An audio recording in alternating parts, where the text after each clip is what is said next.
welcome back to Classic Movement. It's been a minute. I've been kind of busy and I took a little bit of a break, but I'm back. For those of you who are new to the channel, my name is James. I'm a video game artist. I build 3D worlds mostly and assets, but here on YouTube, I'm reconnecting with my drawing skills. And I've been trying some different things here on the channel. Today is actually really different from what I've done in the past. So I've been dabbling with AI, which is a big no-no, right, in the art world. And I do believe it shouldn't have a place really when it comes to creating art. I think art is a window into the human soul, and it has true value when it comes from a human, and it has no value when it comes from a computer or zeros and ones. And I'm pretty sure that anything that's generated with AI today, 1,000 years from now, will have zero value still. It's not like, if you guys put yourself, just think about it this way. The Mona Lisa is hanging in a museum. It's been there for hundreds of years and will continue to be there, and it has true value. It was painted by a true master, art master that lived and died, and his work is still known today. Nothing created by a computer, I think, will hold its value because it's kind of pumped out quickly. There's no heart behind it. There's no mind behind it. There's no artistry.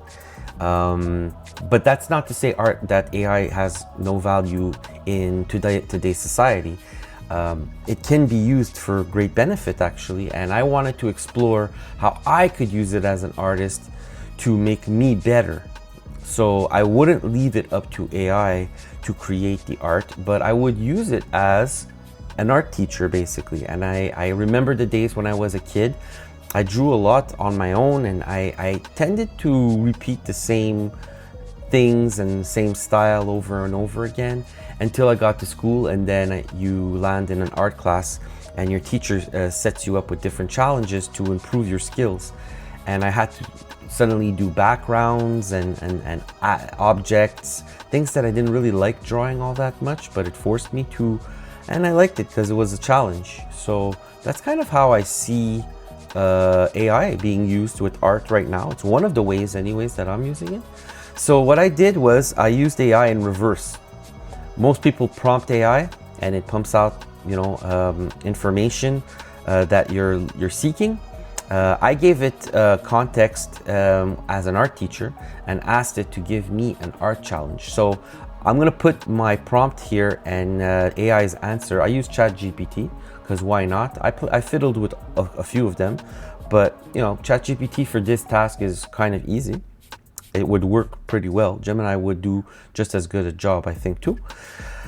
So I asked it, you are a great art teacher. Ask me to draw something that will challenge my skills. I will not use references for this, so describe the image in a few short lines. So I'm looking for basically a really good art challenge that's going to really improve my skills, and I didn't want it to go into super hyper detail, but it gave me quite a bit and I riffed off of it basically. So the assignment that it gave to me here was draw a small kitchen at night viewed from a low angle near the floor as if you were sitting against a cabinet. Okay, a single overhead light is on, but one cabinet door is half open, spilling a softer secondary light. Okay, in the foreground, a tipped over chair, heavily foreshortened, one leg almost touching the camera. One on the counter, a glass of water catching reflections from both light sources. Okay. And a window in the background shows darkness outside, but your own faint reflection is visible in the glass. What is this test? What's the purpose of it? And I'm like, what is the purpose of it? How does it see me getting better from this? And it says, well, for one, you're going to learn perspective from a low angle. You got to work from that low angle, so the lines become quite interesting as you in the image when you have such a steep angle. Foreshortening the chair, which is bringing something close to the camera. Multiple light sources. How does the light work on those when it has multiple directions to it and shadows, for example. Reflections, glass in the window, okay? And interior mood and storytelling. And that's where I had fun. So that was the prompt.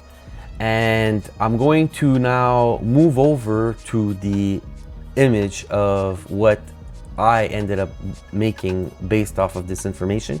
And you're gonna see that I implemented, I would say, almost a 95% of what it asked me, but I created a whole story behind it. I needed, and I'll get into why. So let's take a look at what my image ended up being using AI as a teacher. All right, guys, let's launch the time-lapse video. It's not a long one. It's only a couple of minutes long. So I'll talk you guys through it. So right from the start, guys, I set it up at a low angle as I was told by AI, very, very low. And I started imagining a story that could work within the context of this challenge. The camera is set up very low and we're supposedly looking at our reflection.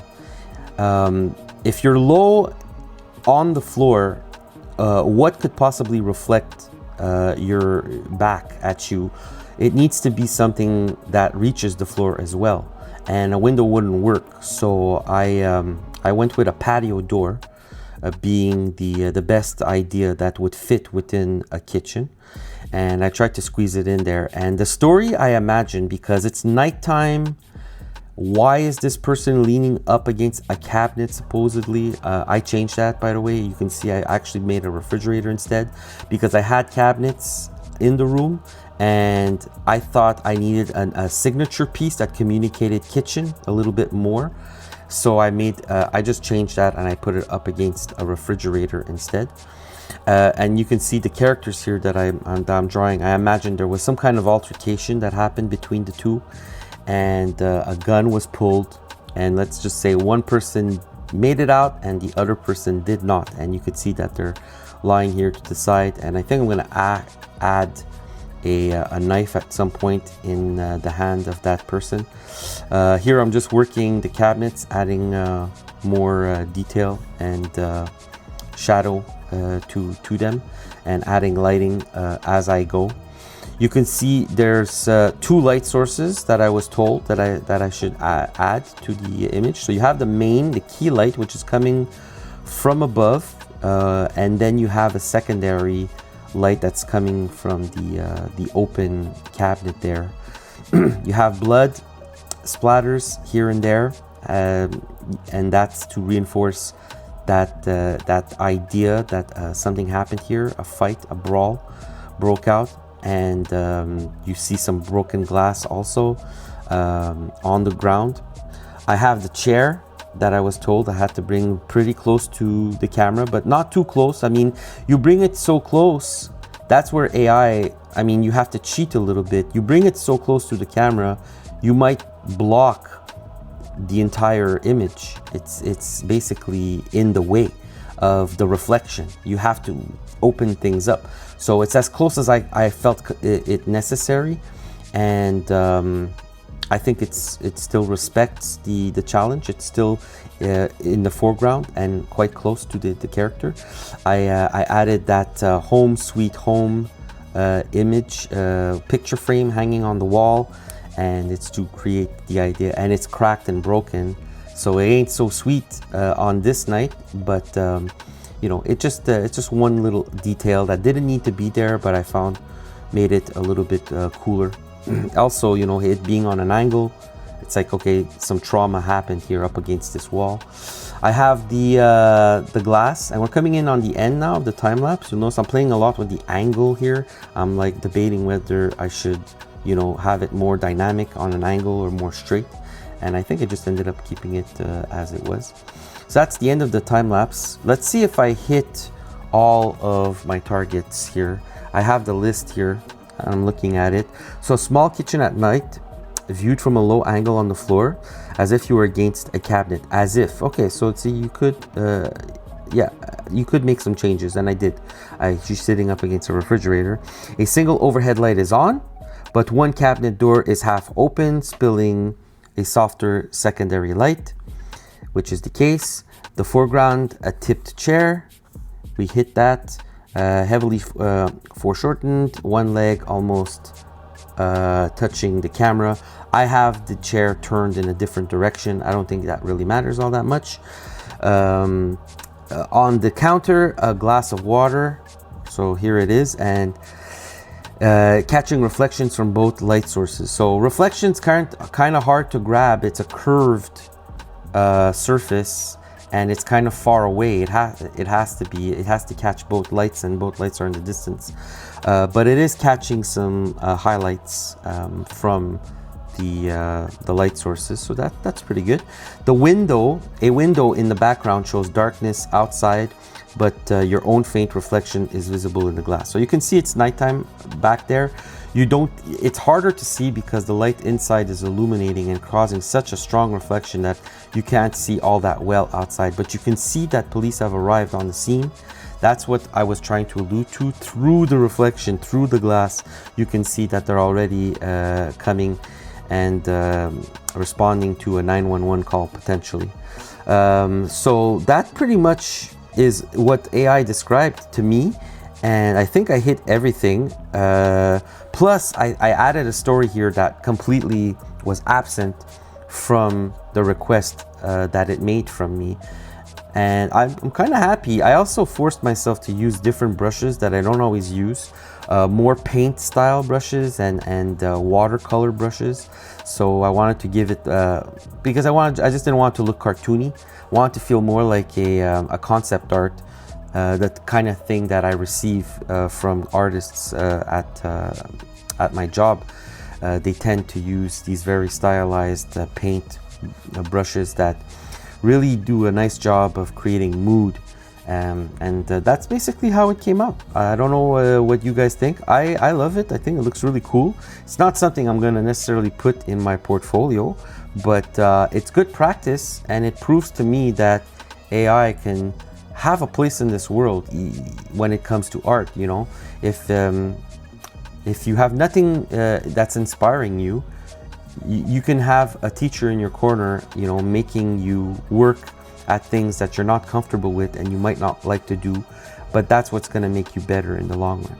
So that's pretty much it for today, guys. I hope you enjoyed that. I hope you guys enjoyed the art that was created from it. I encourage you guys to try it out for yourself.